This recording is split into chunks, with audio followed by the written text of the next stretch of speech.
Welcome to the Freedom or Bust podcast with Joeel and Natalie Rivera.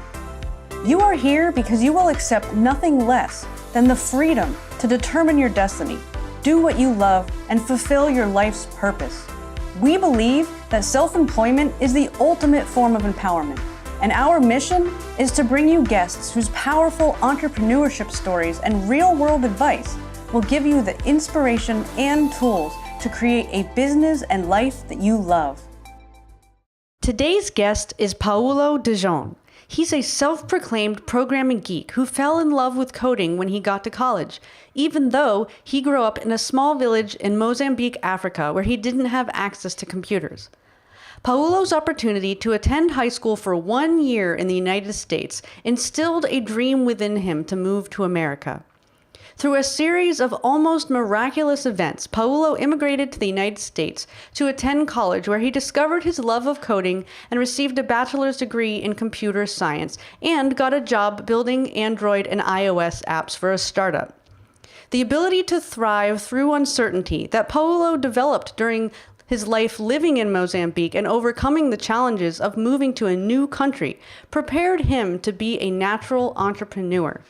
His story is empowering and shows that relentless tenacity and believing in a dream, no matter how much stands in your way, is the true meaning of the American dream.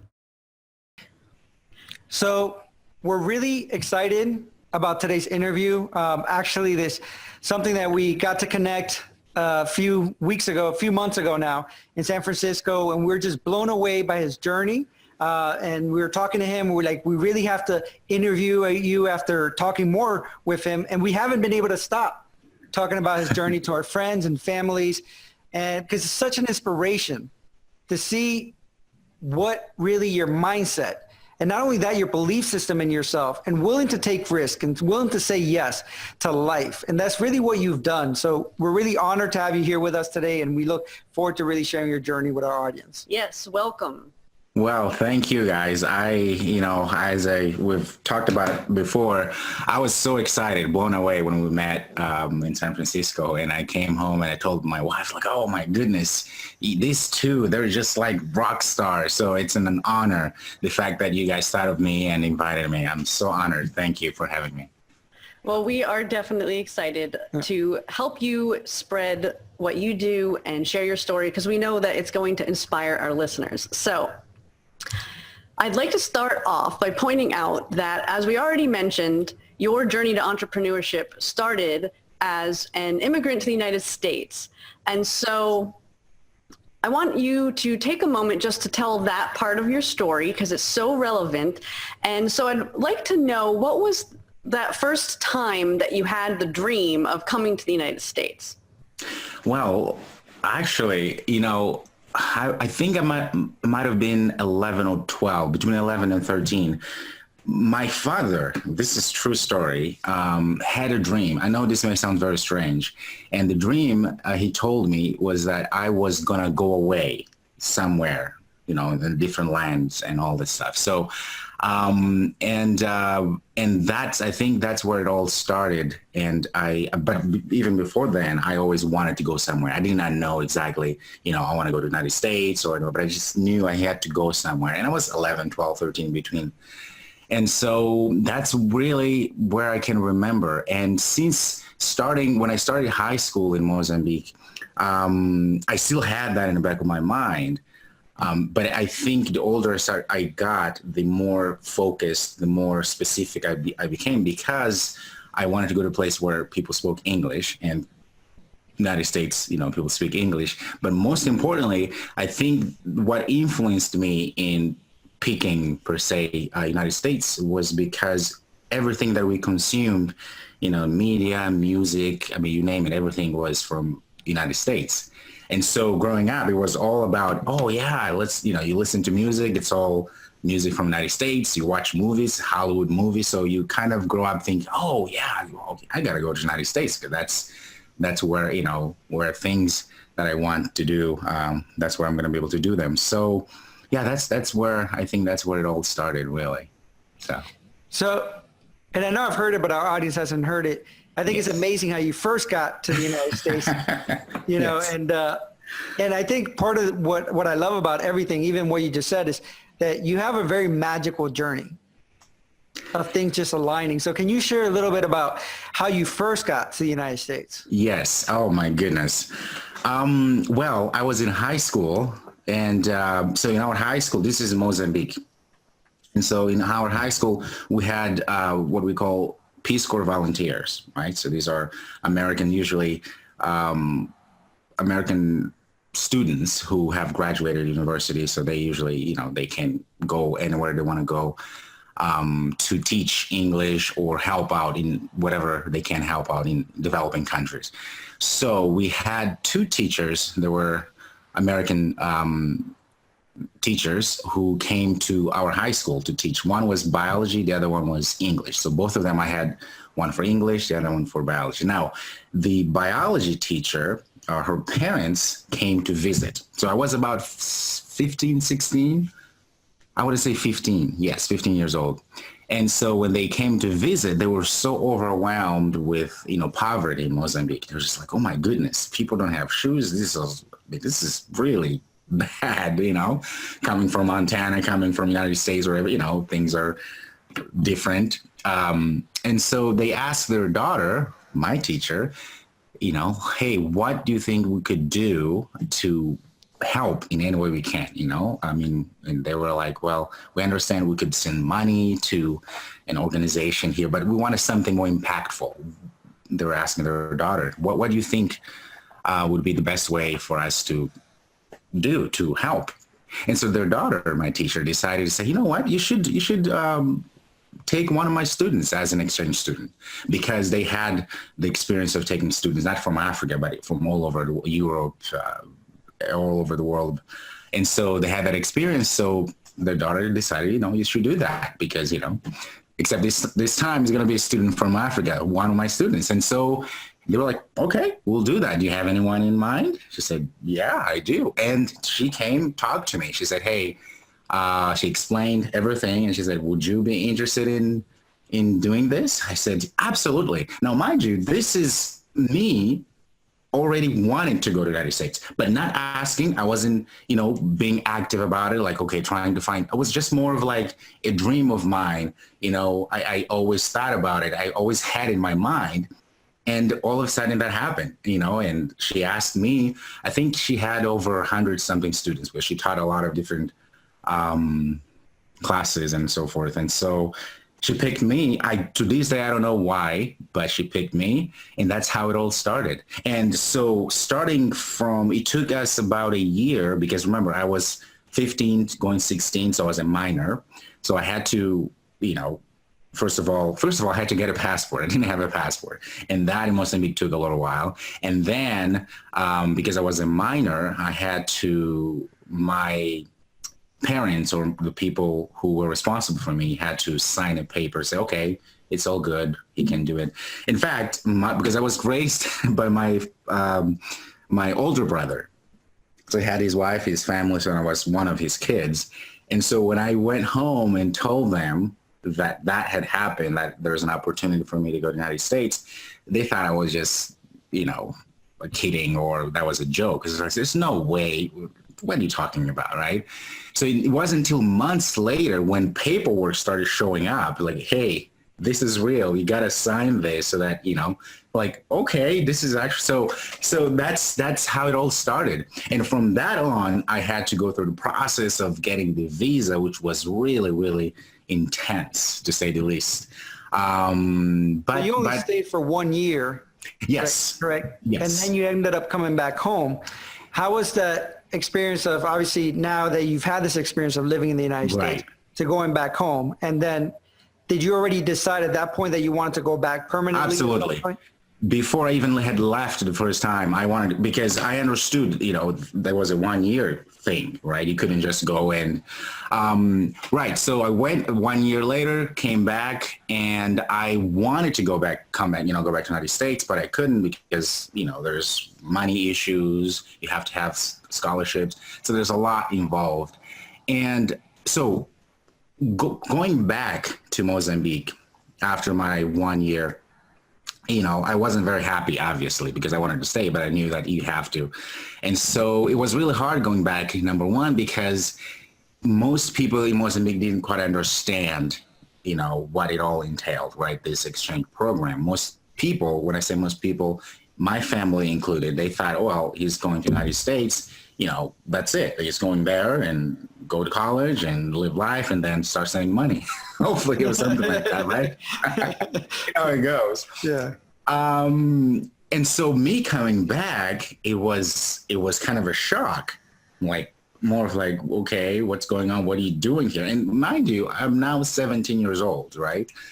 And so I'm coming back and I'm not happy, because I know what's, waiting for me. And I just, just not in a good, place in a way. And so it was really hard because there was that, well, number one, culture shock. There's differences. I have experienced the American way of living, even though it was just for a year, but still.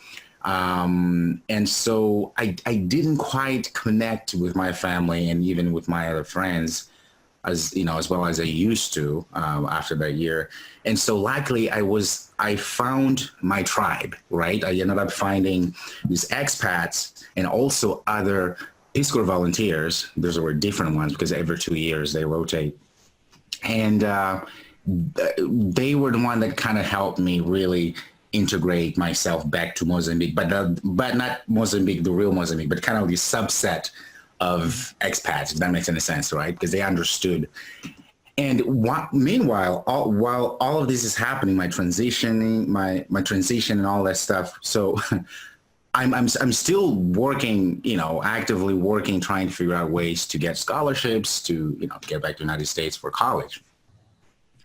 Well, every now and then, my friends who were Peace Corps volunteers, right, they would always ask, hey, how is it going? How are things going? Have you found a way to go back? But things weren't going well because I had some connections in Montana because that's where I lived, but it fell through. It didn't really work out. And so all this time, I'm letting them know this is what's happened because they would ask. So one of them decided, without me knowing, decided to call her mom and dad here in the United States and ask, hey, Mom, so I have this friend of mine, explain everything, would you guys be willing to sponsor him so that he can come to the United States and go to college and all that stuff? And they just said yes. They don't know me, they just trusted her, their daughter, and they say, yeah, of course, yeah, whatever you need to do. I mean, from what you say, this kid, whatever, okay, we'll do it. And that's how it all, so then she comes back to me, this friend of mine, she said, hey, how's it going this time? And he was like, no, still, it's like, well, okay, here's what happened. I talked to my mom, my parents said yes, just like that. And I'm thinking, I don't know what to say. I mean, this is, and mind you, just for those who may not know what that entails, sponsoring someone. So if you sponsor somebody legally in the United States, if somebody were to sponsor somebody from another country to come, that means you legally responsible for that person, which means if something happens, this person comes here, goes kill somebody or does something, still you are legally responsible. So it's not, a light thing like, oh yes, let's just sponsor. And, no, this is a very important decision they made. And so I was very happy, obviously. So we had to go through the process now of getting the visa, which is, another issue. I don't know if you wanted me to continue. Yeah, and actually it's funny because you've told us this story before. Okay. And what I love about it is it's like, obviously you get there, you've had this experience in the United States, and part of you's frustrated that you don't know how you're going to get back. But it was like, you're like a dog on a bone. You are not going to give up. It was like, you tried every possible way. And but what I love about the story, it was like, in the end, it wasn't something that you had to force. No. It's something that, because you were so clear of what you wanted, the right thing aligned for you again. Alignment. I know. To this day, guys, I don't understand it. I could sit here and say, oh yeah, I do. I have no idea. I have no idea. I can't tell you, but I do understand now it is about alignment, and I'm very fortunate.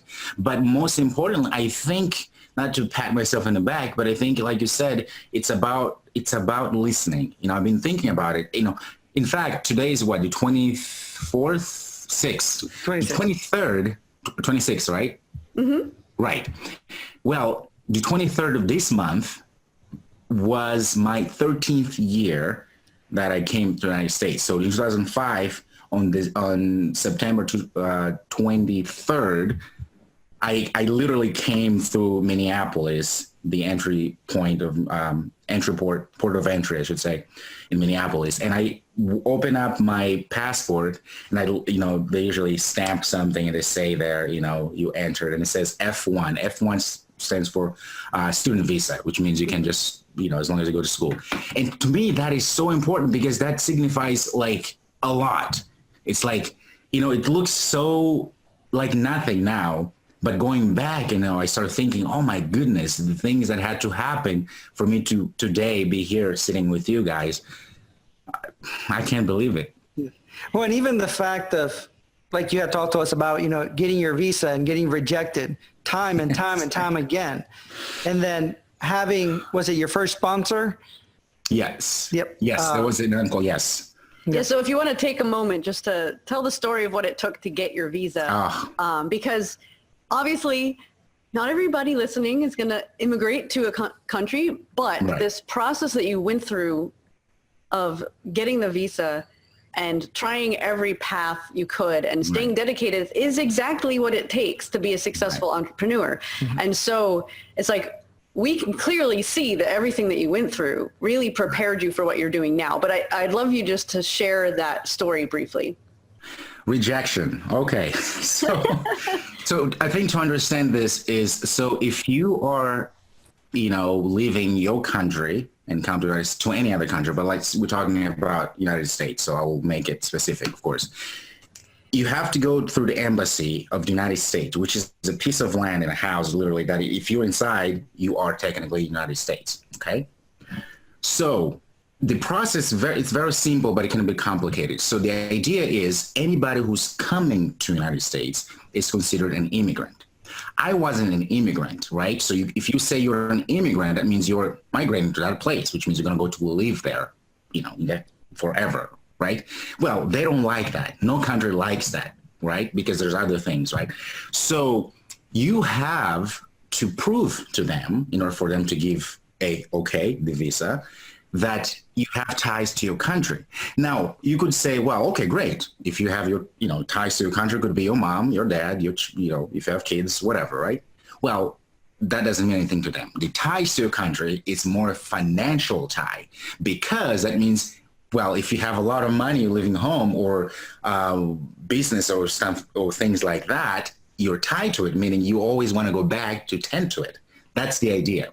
Well, you can see that I'm 19 years old. I have no money. The only tie I have is the tie to my family. So that's not enough, right? So even though I have a family that says, we will sponsor this gentleman, everything is great, I will do everything that needs to be done. They have submitted their financials, everything, right? Because they go through everything, right? Even then, they were still like, well, we're not sure, right? So the first time I go to the interview, they say, well, this is not very convincing because we don't understand why this lady, Melissa, that's her name, my friend whose parents, decided to sponsor me. Are you, romantically involved? I said, nope, there's nothing. But how is it that she decided that, so they go through all these things because they're trying to, make sure, and I get it. I'm not, it's what it needs to be done. Nope. They say, no, we cannot give a visa. It's first time. Second time, the same thing. Nothing is working here. We can't give you because we don't understand. Third time, so each time they would have some sort of, I will call an excuse. They would say, for instance, something like, after they've used this, are you romantically involved with this lady? That's the reason why she's taking you there, which makes no sense. The second time was more of like, well, we're not sure because this family here, maybe they're going to just use you. Like maybe you're going to be and it's very legitimate, right? It happens. Like they're going to make you work or do things or, kind of. So each time it's very legitimate, of course, but at the same time it's like, well, I don't know what else to do, Third time. And the fourth time they rejected him. And mind you, so in Mozambique, it's a long country. And so I lived in the middle of Mozambique, right? And I had to take the bus down south, which is a long bus ride. Each time I'm getting rejected, they give you some sort of a timeline. You can't just go, okay, I was rejected today. Tomorrow, knock the door again, right? No, they probably give you 15 to 20 something days. I don't remember. I may be totally wrong, but, a few weeks or so. So I had to go back home to get prepared again, go back. So each time, this is what's happening, right? And I'm getting rejected. I mean, it is so amazing because if you have ever been through an experience where it almost feels like if you were a miner, you go under, you're trying to mine for gold or something, right? There is this huge rock and your bosses say, you got to keep drilling this. And you say, listen, we've been doing this like 4, 5, 10 times. It just doesn't go in. I mean, there's just nothing we can do. No, you got to keep. So that's where I was. I was like, I don't know why. I don't know what am I going to do. I'll just keep doing it. So in my mind, I thought, well, I'll keep doing it until they literally ban me. Say, okay, here's a photo of this guy. Because it's not illegal, right? Right? You can't keep, right? And so I said, I will keep doing it until they say, sir, if you ever show up here, we will just have to arrest you. Then I'll stop. Okay. So the fourth time, this is very crucial to the story. I'm desperate. So I've been rejected. I'm staying at my cousin's house. It was at night, it was 6 or something after dinner. And I'm just, in a very different state, for the lack of a better word. I'm just sitting there. I turned on the lights. There was TV on. Nobody was in the house. And I'm sitting there. I'm thinking, what is going on? What is it? Like, I mean, no alignment. What's going on? There's nothing. I'm just, seeing a vacuum here. What's going on? And I think I might have fallen asleep or something. And all of a sudden, I remember I had an Uncle Bill. Now, let's go back here. Uncle Bill is a gentleman who was actually related to the first family that sponsored me, right? When I was 16 and all that stuff, right? He helped with the process. Back then, the first time was a little bit easier because, I was 16 and it was just for 1 year. This time, remember, I'm trying to get back for college, which means they give you the F1 visa, which means you can stay here as long as you're going to school. So there are people who come here, they go to school for 20 years. So if you go to school, you're fine, right? So they're very meticulous. They want to make sure. So that's the thing here. And so Uncle Bill, he's the guy who actually lived in Mozambique for 15 something years. And I had met him when I was 16 because he helped me with the process for the first time.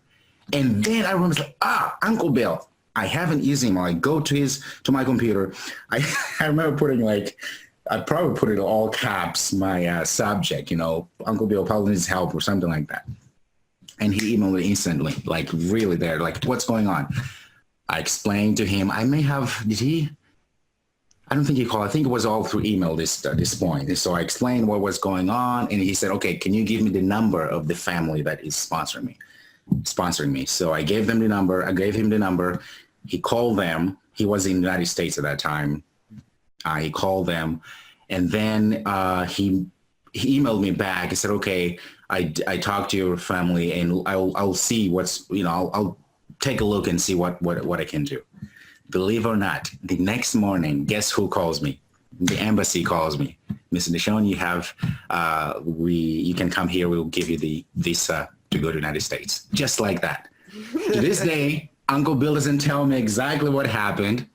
And mind you, I know this is going to be in the internet, but mind you that the United States Embassy, it is a United States entity. This is not a place where you call in for favors like, hey, that doesn't happen. So anyway, that's what happened. That's what happened, folks. So magical. Magical, yes. When I think that what you said, though, it's very important for anyone in life, is that basically you were going to keep doing it until it either worked out or until you were banned, Yeah. And even for us, like when we started our magazine, is that we reached out to 600 different businesses in the first 30 days. Wow. And we were staying in an extended stay motel because we were committed at that point. We had, left our jobs and said we'd rather live in a box than like to submit to traditional jobs. Yeah. So I think our mindset is the same mindset of, and this is what every entrepreneur to be successful has to do, is that the mindset is I'm going to do whatever it takes. Yes. I'm going to go keep chipping away at it. And actually your analogy of like mining for gold and hitting that rock, there's a good book. It's called 3 Feet from Gold. It talks about all these successful entrepreneurs. And really it's just that persistent. Mm-hmm. Yeah, because the ones that aren't successful, the story says, is that it's like they have a mine and they keep digging and digging, but they give up. Right. And they don't know that they were 3 feet away from gold. So then when someone comes in and takes over the mine and keeps digging, 3 feet later, they find the gold. And so that's what, the analogy really makes a lot of sense. But actually what I love even more about your story isn't just your tenacity and your dedication to it, but it's that you recognized that you didn't have to be attached to it only working one way, that everything you did, like you would try different ways, you would try different strategies, and you weren't so focused it has to be this, that then you actually left that space for some other way to come. Just like even you sitting there and kind of trying to clear your mind, and then this idea pops into your mind. But the fact that you followed up with that idea is that's so profound. So a lot of people, they kind of get the idea of persistence, but they don't get the idea of being extremely persistent, but at the same time learning to go with the flow. And like you really did both. Thank you. Yeah. And one of the things that really makes me wonder is that obviously you're going to a whole new world, to a whole new place, surrounded by whole new people, different language. And I think as an entrepreneur, you have to deal with a lot of uncertainty. Yes. And a lot of fear of the unknown. So obviously in your life, you've had to deal with a lot of uncertainty. Yes. So how do you overcome possibly that initial fear that comes with the unknown? And then also, how can you see ways that what you've been through has made it easier for you to do things that might be risky or uncertain in your career or in your business as well? I think for me, it goes back. So going back, people always ask and say, hey, so wow, you lived in Montana, you didn't know English. How was it? And I tell people it was amazing, because it was amazing. Now, here's why it was, because I had to think about this, because people have been asking me since 2003. Okay. And I had to think about it. So why do people, well, the reason why everything was amazing, it was because the way I was seeing the world, right? So think about it. I don't want to get into all this crazy stuff in this world, but I'm Black and I'm Montana, and I know, underneath all those big questions, more like, wow, in Montana, I mean, really, was that okay? But it was great. But for me, the reason why it was so great is because I was so grateful and I was so happy to be here, to where even if it was some sort of weirdness going on around, I didn't even see it. I didn't want to see it because I wanted to embrace it. That was very important to me. Now, going back to, understanding, I want to say, culturally speaking, Mozambique always prepared me to be very persistent at anything, because in Mozambique is a developing country, and so things don't work as you would always expect. For instance, in America, you can say, well, now is 5:13. I can go to the plaza and take the bus. There's a bus, every 15 minutes. It's going to happen, right? So everything is kind of certain. Like people understand, okay, there's a schedule, this happens, and if it doesn't happen, you can call this person and you will know so there's that structure, right? In Mozambique, it's different. So everybody relies on everybody, really, and nothing is really set. So you always have to understand that, okay, things may not work, but you have to keep doing it, because at some point it's going to work, right? So I think that kind of set, I'm very grateful for that, because that is the kind of mindset that's all I knew. Like for me, there was never the thinking of, this is not going to work. Okay, well, what else am I going to do? Like, I need to get to the bus. I need to get to where I want to get. Even if it takes 2 days, I will have to wait, because at some point, if the bus doesn't show up, there's got to be a guy who's driving some around and can say, hey, can you just give me a ride? And it happens all the time. So that is the mentality that, you know, I didn't come up with it. I was just raised in that. And so that kind of helped me to this day. It's the mentality that helps me, you know, navigate my life in America, navigate my entrepreneurial life. Really, that's, I don't know if that makes sense. Well, it makes a lot of sense. And one of the things that I love about it is that you come from a place of gratitude. And that's why we love your energy. It's because you are grateful to life, and you're looking for the positives in life, and you're like, you have that curiosity to life. Yes. Yeah. Well, and also it's just a great example of that. You could look at your experience growing up as adversity. But to you, of course, it just feels normal because this is where you are. But that it just goes to show that adversity really does teach you something. Is that if everything just came easy, then you never would have developed the mindset and the skills that have made you be able to be successful, not only as an immigrant in general, but also obviously into entrepreneurship. But on that note, obviously I know when you first came, you're going to school. And there are some restrictions on working. Yes. So if you'd like to share just kind of what was your career trajectory, like what did you do for your career at first? And then also what was your first experience working independently or as an entrepreneur? Well, first of all, this is great. Thanks, guys. Well, when I came back, I went to college, and I did 2 years of community college. That was the best thing that ever happened. So if anybody's listening and they have kids, or maybe they themselves, I think community college is really awesome, because not only will it help you kind of focus, trying to figure out, okay, where you want to go, but it's cheaper in so many ways. And most people there are adults, tend to be adults. So it's you know, anyway, that's my personal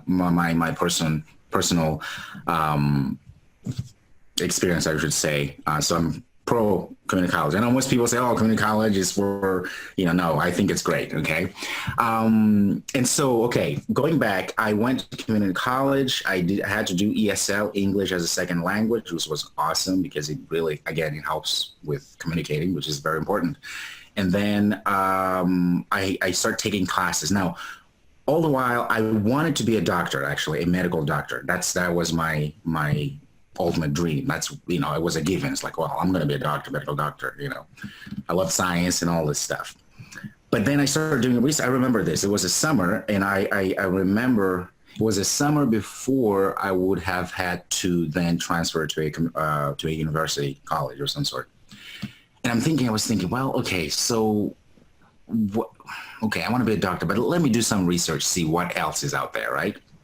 I go to the library, I remember this, and I was looking, there's, the what do you call, profession section of career section, right? You go, there's books and all. So I'm going through, picked up this book, going through, so, okay, let's go to the doctor part. I was like, oh my goodness, this is going to be real expensive. I'm like, this is, in so many years, like, no, I need to start making money as soon as I can, right?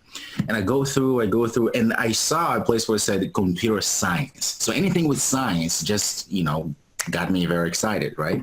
It's like, oh, computer science, what is this? Okay, so I started reading, and so, oh, you have to do this thing called programming, and there's this all crazy stuff. I'm like, I have no idea what that is. This is the weird thing about me, guys. Most people want to be, okay, this will sound like, okay, I'm being humble, but not really humble. But this is a problem, and I admit this. Most people, normal people, what they do is if you see danger, what do? You run away from danger. Me, maybe out of stupidity, whatever you want to call it, I usually go towards the danger. For some reason, it's just wired. I'm just wired that way. The reason why I wanted to do it now is because I had no clue what that was. This programming thing. It made no sense. In fact, I went and got a little book that had this programming thing, and I'm looking and I'm like, this is like, I have no idea what this is, right? That's what I said. That's what I picked. It's like, I love that. It makes no sense. Right. It's like, really? That's exactly how it happened. So from that summer, so I took that book, the programming book, started reading and trying to figure out what it was. It didn't make any sense. So I had two more quarters. So I decided to enroll in one of the courses they had, which was computer course of some sort. I had no idea even what was that, So I remember they called me like a week before the course, the school started, right? The guy calls me, the guy who was supposed to be teaching the course, says, Paulo, said, yes, so you enrolled, this is funny. He said, so you enrolled in this course, and we just have to inform you that this course is no longer available because not a lot of people enrolled in it. And come to find out, the course was actually like typing course. It wasn't even programming. This is crazy, right? And he said, so just to please allow me, I want to understand this. What exactly were you looking at? I said, oh no, I just want to start programming course. Like, oh, well, I'm glad this didn't work out for you because this is not a programming course. A programming course is this one. In fact, I will give you the number you can call. This is how, not aligned I was with, this career. But then anyway, I ended up going to that class, hardest thing I've ever done. But guess what? Next semester, I'm in the same class again. I passed. It was fine. I said, this is what I'm going to do. And that's how it all started. Fast forward, I then transferred to University of Whitworth here in town. And I said, I'm going to study computer science, but I had to work really hard, really, really hard, because most of the kids in my class, I call them kids, we're all kids, but most of the kids in my class, they were like, I've been programming since I was 12 in high school. Meanwhile, this guy here didn't see my first computer until I was 16. So for me, it always has to be like, I know I'm smart, but I had to work really hard to catch up. So that is the mentality I've always had too. It's like, I never assume that I'm smart. I always think, nope, I don't get this. I just have to work harder and harder to get stuff. So that's how it all started. That's how I became a computer science major. That's funny. Hey, actually, I would vouch for the community college thing. Mm-hmm. One, because I used to be a community college professor, but also I became a professor because I failed my first year of college, going to a university, and then I re-enrolled after having my brother pass away into a community college. And I had a lot of instructors that were really trying to help me, that really changed my life. And that's why I ended up teaching, because I said, if I ever am put in this position where I could teach, I want to teach at a community college because they changed my life. Yes. So, and one of the things that I love that you also said is that, you run into fear, and some of the things that make you afraid is like, I need to do that. Right. And I think as an entrepreneur, sometimes that uncertainty of that newness is that we have to embrace that fear. Right. And two is that you have a growth mindset, is that you know that you can learn anything. And that's what makes you very powerful. Yeah, and actually I was going to say the same thing about the growth mindset. If you haven't read the book, Growth Mindset, definitely do, because it's going to describe you, but it'll help you understand like why you are the way you are, and why we love it so much, because that's really the message we're trying to get everybody to listen to. Is it doesn't matter what your natural abilities are or what your previous experience is. The only thing that matters is, do you want to do it, and are you willing to do whatever it takes, and that you can learn anything. Like here you were someone that had no idea about what programming was, and then had barely ever used a computer, and you said, you know what, this inspires me and I'm going to do it anyway. And so I'm curious, what did you do after college, like with that degree in computer science? Did you start out like as an employee, or have you always worked independently, or how did that all play out? Yes. Very great. I laugh because this story is, when the more I talk of it, it's like, oh my goodness, because it's not, I don't sit down every day and think, oh, let's look at my trajectory. Never happens, right?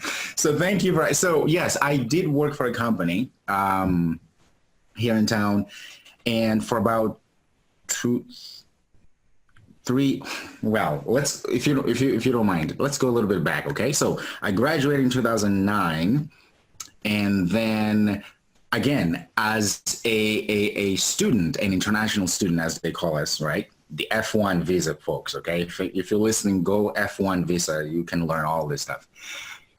After you graduate, you're allowed to apply for a working card, right? So they call it OPT, optional practical training. I think that's what it stands for.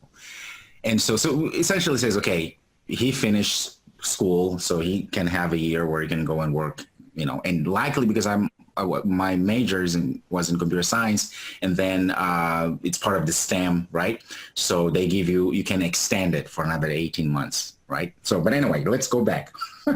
So, well, first of all, in order for you to get that permit that will say, okay, you can work in the United States, okay, you have to have an employer. Makes sense, right? Well, to find employers that will hire you and then go through that process, it can be hard, especially if you live in a smaller place, such, where I live here in Washington. And so, but I again, I wanted to find a place. I wanted to find an employer, somebody who could, employ me so that I can actually be able to get that card. So I'm on my computer and I decided just to go look for jobs, what's available around here. When I go on Craigslist and I find this there's two friends who were starting a company. And so here, locally. And so I emailed them, hey, I saw your ad, this is my credentials and everything. Oh yeah, let's meet up, we'll do a little interview. So I went, we met after. Oh yeah, great. We're going to hire you. I said, okay, here's the situation now. Now that you said yes, I explained to them and said, oh yeah, no problem. What do we have to do? I said, well, I just have to say, if you have an actual business, right? So it's registered. So I can take that number, business number, and then apply. So that's what will allow me to apply to get the working thing, right? So, oh, no problem. And they came back and said, yeah, by the way, we're not going to be paying you. I'm like, oh, okay. However, we will, obviously, you're going to be working because this is a startup. I said, okay, that's fine. That's no problem. So I worked for like 3, 4, 5, 6 months. And of course, I did get my working permit and everything. Okay, now the problem here is now after a year, because that was for a year, right?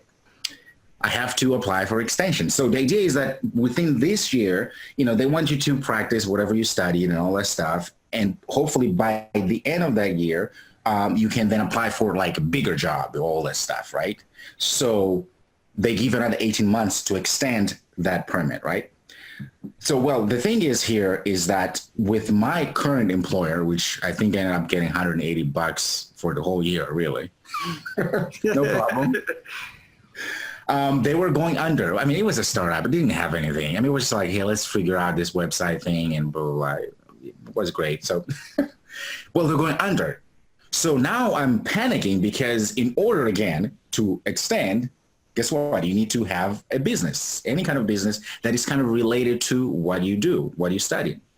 And so now I'm panicking. I'm like, oh man, okay, if you guys going under, that means the business is obsolete, right? How am I gonna? And luckily the guy, he was like, okay, what are we gonna do? We're gonna actually postpone our closing doors for another 18 months. This is crazy.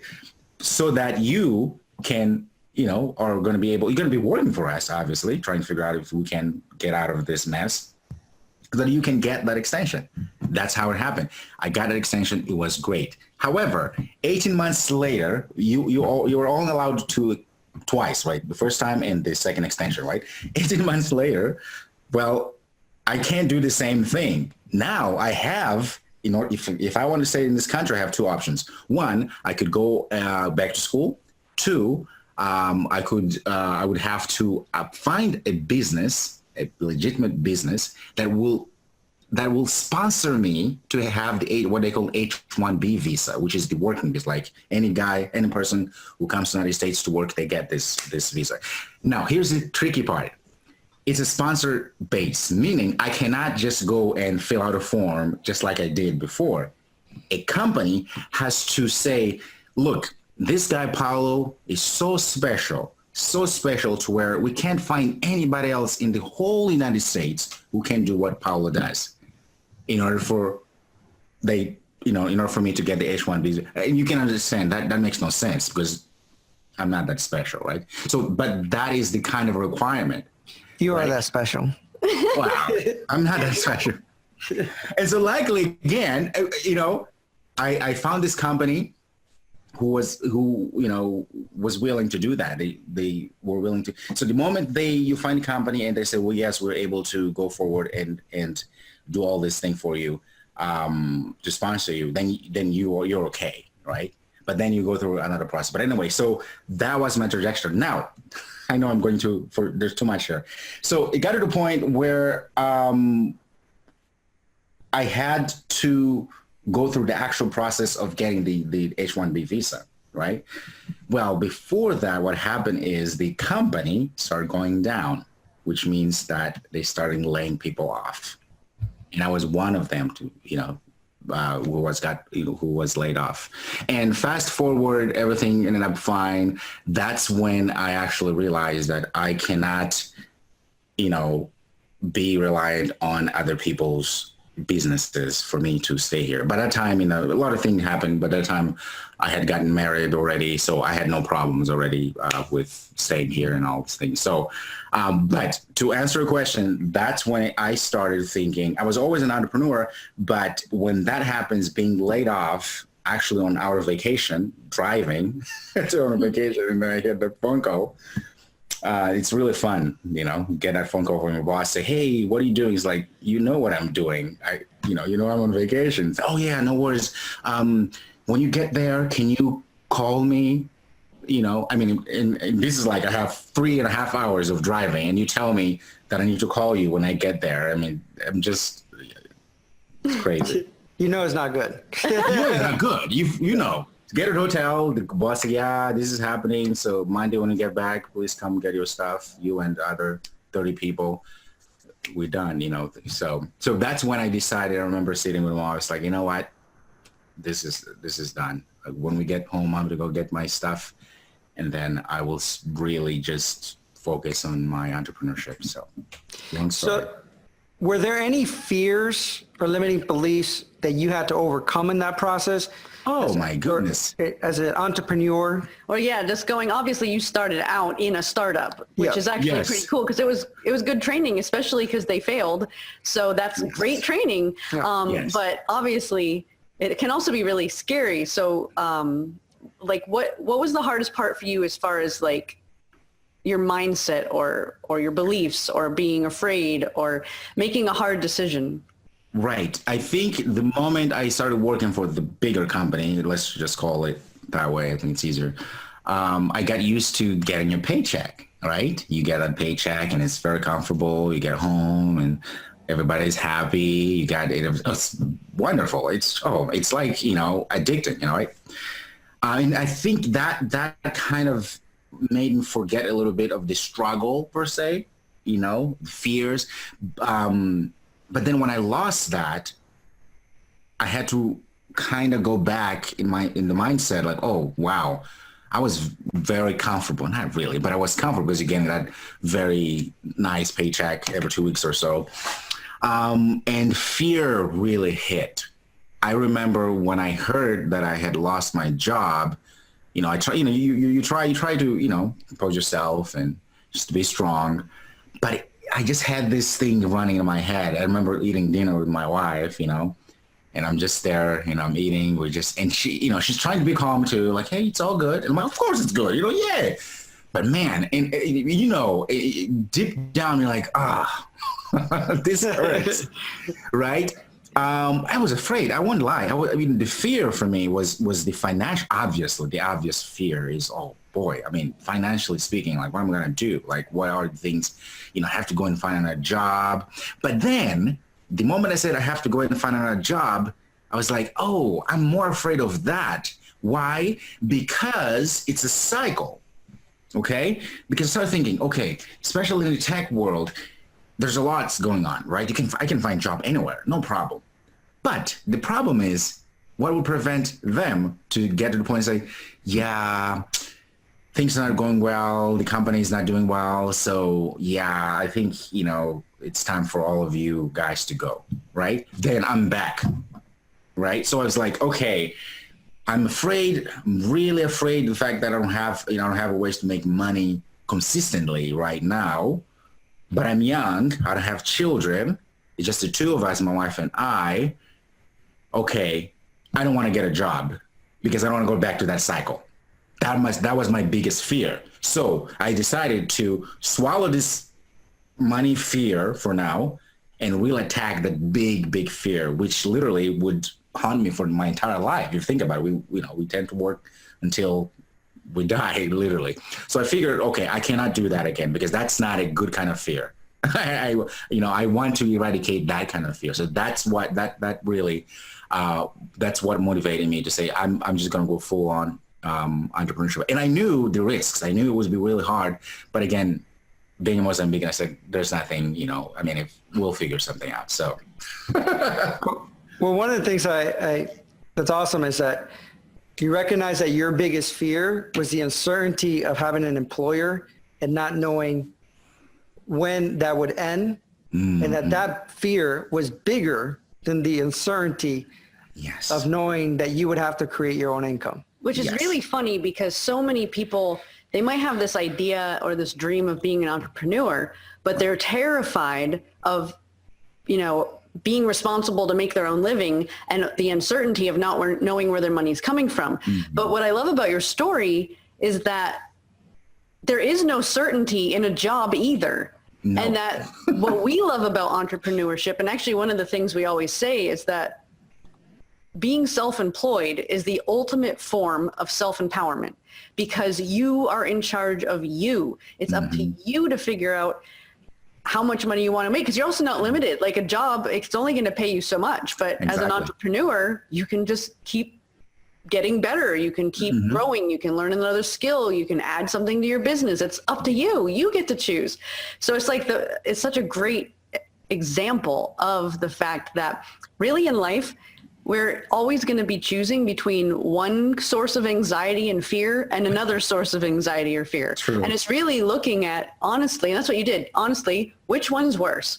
And we felt the same way. It's like, that's why we said, like, we would rather live in a cardboard box under the bridge than submit to depending on someone else to pay our income and do something that like we feel really restricted and we have to work on their schedule and we don't like what we do or we don't like the people we work with. Like we're just not willing to do that. So we definitely relate. Thank you. Well, there's two types of problems. And I say this for people listening, there's quality problems and there's safe problems. Qualities are the ones that would really impact our lives, that would transform our lives. And then there's safe problems, those things that like procrastination is a safe problem. Or for you, it was a safe problem, was, well, really the quality problem that you determined was going and dealing with the deeper issue of that fear of having an employer, and that uncertainty of it. And a lot of times we fill our lives with these like safe problems that we maintain, drama in our lives and all these different things, just because we don't have to look at the bigger issues, bigger fears, what really terrifies us. Yeah. So, which is interesting again, because you have embraced uncertainty so much that your uncertainty was what most people would find certain. Which is, I have a job. You know what I'm saying? So, yeah, it's like going towards the monsters. Yeah, going towards the monsters. Yeah.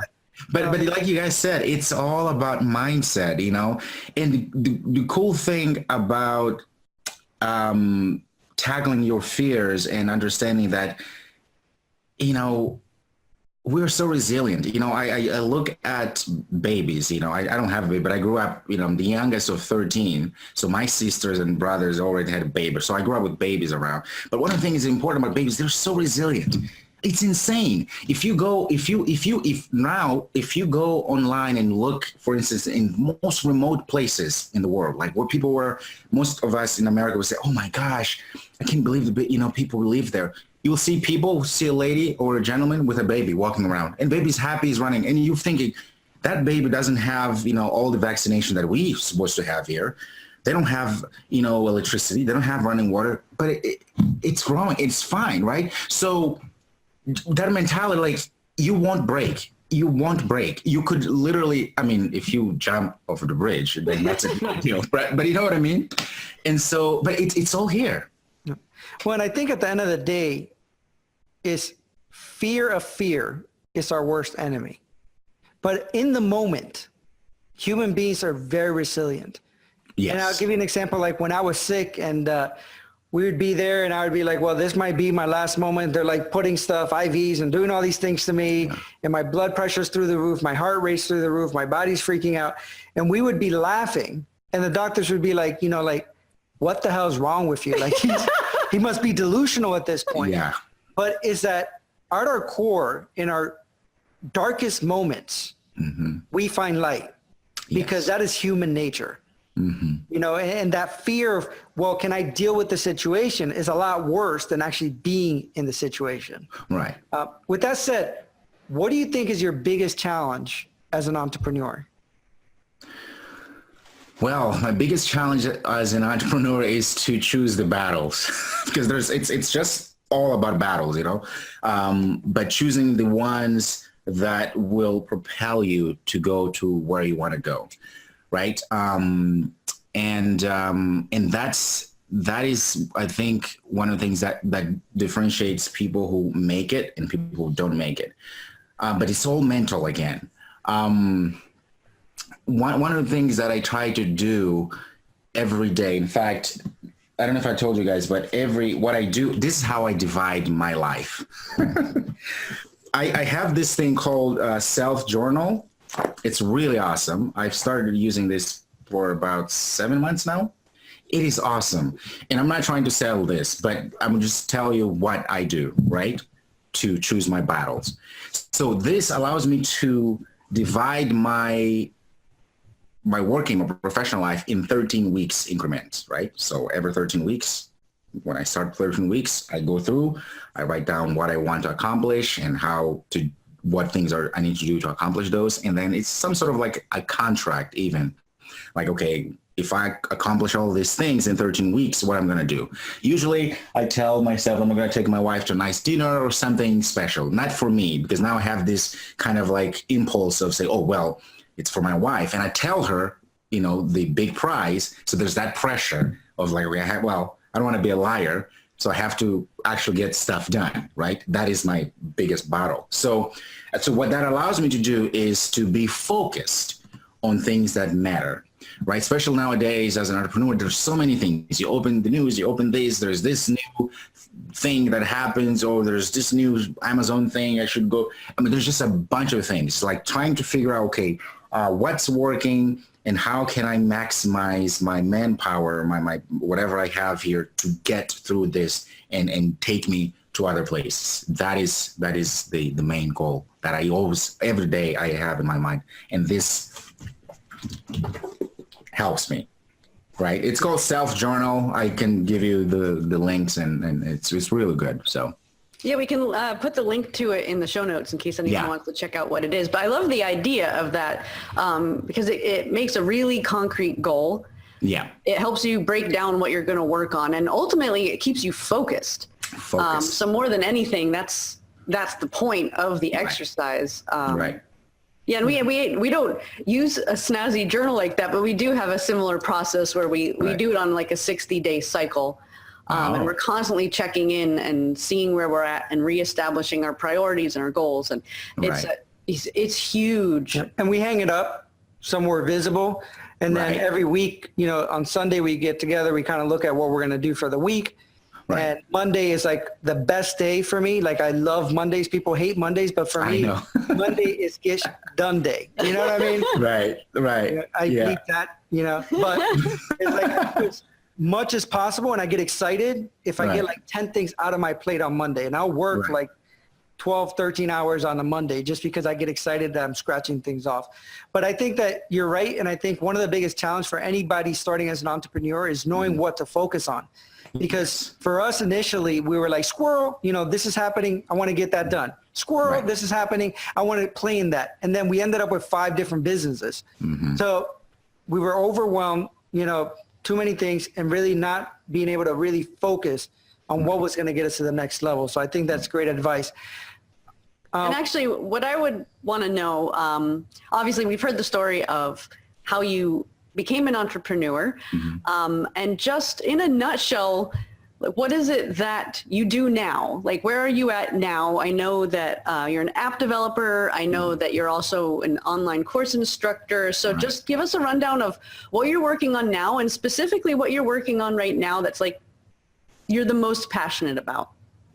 Teaching. I have,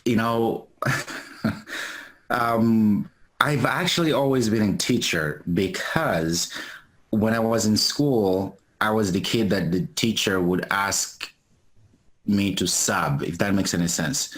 Like, I was grading papers, and I don't think that was allowed. I was grading papers. I'm talking about like, we call it primary school, so that would be middle school in America. Would that be middle school through high school? So I was that kind of kid, right? So I've always been. I enjoy it, and it's not because I'm smart or I have all these intellectual capabilities or anything, but for me, it's because it forces me to learn. This is the reason why I like reading. I like to I like to know, to learn things that most people don't. It's like, why, like, who cares? But for me, it's a way of practicing my brain, understanding that there's so much more to learn. And that's what makes me excited. It's like, oh, I can learn. And so by learning, I can show my experiences of struggles that I went through trying to learn something. And somebody said, oh my goodness, I had those problems too. And you were able to come through the same kind of line of thought that I needed to follow in order for me to understand exactly, right? If that makes any sense. For instance, technically speaking, in programming, there's certain concepts that are so hard. It's like, if you talk to, a physicist, we talk about, propulsion, or talk about rocket science, right? Those are really hard concepts, right? But there's a way you can take that stuff and kind of like deconstruct it and understand it so well to where you can teach anybody. So that is my biggest, I'm not at that point yet, but that's what I'm aspiring to be. Like, I want to be able to explain things, technically speaking, to where people can really understand it. You don't have to have a background of, I took 10 semesters of computer science. No. I don't want, that's for a different kind of style of things, right? I want people to understand that, okay, it makes sense. That's my passion. Like, when I hear it makes sense, it is not about the ego. It's about me saying, okay, that means that I have given the little gift that I may have to somebody to say, oh, ding, ding, there it is. So that's my biggest passion, to teach, to people understand, okay, it's not hard, right? It goes back to the idea of thinking, oh, there's obstacles everywhere. But the idea is to try to figure out, how do you overcome those obstacles, right? You have to overcome the obstacle before it becomes a problem, right? So that's the idea. So for me, when people say I don't understand something, that is an obstacle. When people say, I really, really don't understand something, that becomes a problem, because they've told themselves this is a problem, if that makes sense. So anyway, going back, teaching is my passion, and really getting people to understand very small concepts, very simple concepts, but it's hard for them to really digest it. That is my biggest passion. Actually, what's funny is that for us, having people get that aha moment, yes, where they get something, that's like the best thing ever. Yeah, that to us is worth $1 million. It's like, you get it. Yes. Yeah, that is what drives us. Yeah. That is our purpose in life. And it's interesting also that you say that's what you want, but really you're touching almost 60,000 people's lives right now, probably over that, as far as your student base. Right. Yes. All over the world. So you're doing that, obviously you're looking to do it at a larger scale, but realistically you have more students than some towns have residents. You have more students than like one of the biggest colleges in Florida, so it's impressive that you're touching so many lives in that process. So thank you for following that in your purpose. Yeah. And I love that you're taking something most people look at as complicated and complex, like programming, and you're making it accessible to people. So it doesn't have to be complicated, and you encourage them that, yes, they can understand this. And so that's that's so powerful to be able to help people learn. Like obviously we're in the same boat. We love to teach people, but it's really, you're giving them power. You're saying, I spent all these years studying this in school, but you don't have to spend that long. You can learn this faster than that. You can apply it to your life faster than that. And so we're going to leave with a final question. It's actually a two-part question. And that is, first, what's the biggest difference that you want to see your business make in your life? And the second part is, what's the biggest difference that you want to see your business make in other people's lives? So what's the legacy that you're looking to have? Oh, legacy. Well, for me, my business is, I would say right now is the business of teaching, right? Online and all that stuff. But for me, I am so excited. I'm so happy to feel and see where this business is taking me, because it's taking me home. What that means is it's taking me to the place we're talking about where I love learning. It is an obsession. It's almost like a vice, if you will. And so that is the part of my business that I'm kind of, I don't know if I'm answering you correctly, because what was the question again, the first part? Well, the difference that you see it making in your life, but that's absolutely right, is that it's inspiring you to continue to do what you're passionate about, which is to learn.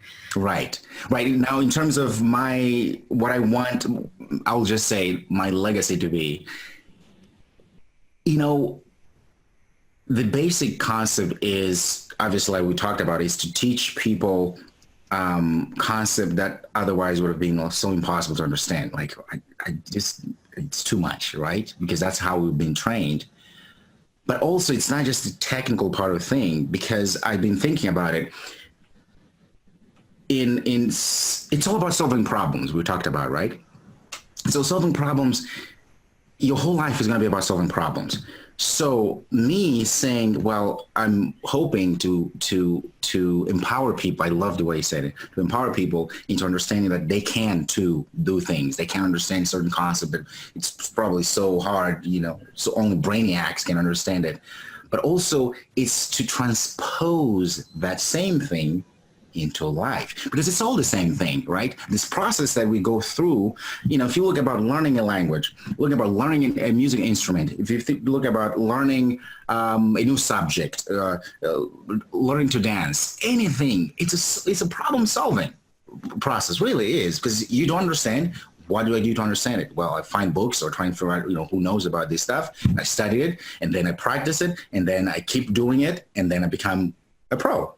That is the same thing. It's all about learning. So everything is centered about learning. Everything, us as human, it's all centered about learning. And so for me, my legacy, I hope to be something that people realize that it's not just about the technical skills. It really is about the tooling of becoming a well-rounded person at the end of the day. Somebody who can walk around. We kind of talked about this a little bit, how important can be, or how awesome it would be, somebody who lived in Mozambique or in Puerto Rico, or and then they come to the United States, and then at some point they feel so a little bit inadequate in both. Like they go home, like, oh, okay, but they go, but then the cool thing is that, well, they can actually go to Puerto Rico or Mozambique and be Mozambicans or Puerto Ricans, and come to the United States being Americans, because we understand the dynamics of this thing. Again, it's a problem solving. It's part of being a well-rounded person. So that's what ultimately it's all about. It's not just about one thing. It starts as one thing, just like a seed, one thing, but then grows into something else, brings something bigger than just that one seed. So I'm hoping that it's a big undertaking. I do understand, but that's what I'm hoping to have as my legacy, really. So I love that. Yeah. It's really beautiful that what you really want to give people is the gift of knowing that they can learn. Yes. Which is beautiful. And not only learn, but I think that your perspective is so inspirational, because really what you teach people is how to play the game of life and how to be able to dance in different worlds and how to embrace life to the fullest. Meaning, like when you're talking about like going to Puerto Rico, living in these two worlds, to me, it's always been like, how do you play the game? Because Yes. it's almost like it's all a game, and they just figuring out how to play that specific game. Right. And once you figure it out, you know, you can master that and do whatever you want. Yeah. And then there's always another game to learn, which is that's why you learn and you grow and you keep seeking information. Because to me, if I would say, what is my greatest addiction? My addiction in life is learning. And it's like, I feel that in you. And I think that if anyone takes anything away, it's just the reality that knowledge is power, but not just knowledge is power, it's actionable knowledge, which is what you're trying to give people. You're trying to help people not just have like learn this theoretical stuff, but things that they can apply to their life to be able to move forward in their life in a well-rounded way. Yes. So there we go. So actually, one final thing, not really a question, that's deep, but if someone wanted to connect to you or follow you on social media, or do you have a website or an email, or how do you want people to reach out? Right. You could email me at Paolo@buildapps. No, I'm sorry. Paolo@buildappswithpaolo.com. Or you could look me up on Twitter at Build Apps With Me. That's the difference there. There's Build Apps With Me, not Build Apps With Paolo. Yeah, those are two main places you can find. You could also find me on Udemy. You can just type in Paulo Dijon. I'm there. Send me a message or anything. So Okay, we'll include those in the show notes so people can check you out. And if they want to learn programming or find out more about what you do, then they're welcome to do that. And we know you do a good job. You've got great ratings. And so I know for myself, like I've always been curious. So, So I know that we can literally spend hours talking to you. Yes, we've discovered this. Yeah, we've done it before. Yes. So we're going to have you on again at some other point as our journeys continue to evolve, you know, so we can also share with what you're at that point, because I'm sure like a year from now, 2 years from now, you're going to continue to quantum leap, because that is who you are. You're always looking for that new challenge. You're always looking, what else can I do? What else can I learn? Well, how else can I contribute? So really, we just honor you for who you are, the inspiration that you are to this world, for setting that example to others, that you can come from one totally different world and really create whatever world you want by being persistent, by being willing to embrace uncertainty, by being willing to embrace your fears, and just being willing to grow. So thank you for being you. Yes, thank you for inspiring us. Thank you, guys. It's an honor. Thank you so much. You guys are my idols. Like, your story, it inspires me every day. In fact, I tell everybody. So don't be surprised if people start emailing you like, who is this person? So I've seen them. So thank you. I'm honored to be here. Thank you. Well, likewise. Thank you. Thank you. Thanks. Thank you, fellow Freedom Junkies, for listening. If you haven't already, be sure to subscribe. And if you want to help us grow, please rate and share this podcast. You can also become a member of Freedom Nation. Visit freedomorbustpodcast.com and sign up to receive access to exclusive content and take the 21-day happiness challenge. As you know, we believe that entrepreneurship is the ultimate form of empowerment, which is why we created the Side Hustle Business Startup course for anyone looking to create their own income and take back their power. We offer an exclusive discount for our podcast listeners. Find out more at freedomorbustpodcast.com.